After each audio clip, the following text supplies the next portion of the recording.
Hi guys, naunsan nyo pag-angkon ang kaluwasan. Guys, itong basahon guys, dari sa Ephesians 2 verse 8. Kay tungod sa grasya na luwas kamo pinaagi sa pagtuo, ug kana dili gikan sa inyong kaugalingon, kini hatag sa Dios. Amen. Guys, naluwas ta guys tungod sa grasya ug pinaagi sa atong pagtuo. Nga ang grasya guys gihatag sa Dios, dili sa atong mga buhat maayong binuhatan guys. Dili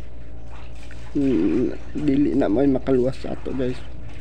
Ang makaluwas sa ato guys ang pagdawat ni Kristo Jesus nga atong Lord and Savior, ug ang pagsunod sa iyang mga kabubuton, pagsunod sa iyang sugo guys. Mao na ang kaluwasan guys, kay si Jesus Christ guys mao may gihatag sa Dios, gasa sa Dios kanato guys para kita maluwas. Ug guys, ato lang sundon iyang sugo guys para ang grasya dili mahimong disgrasya. Ug mao ra guys, God bless.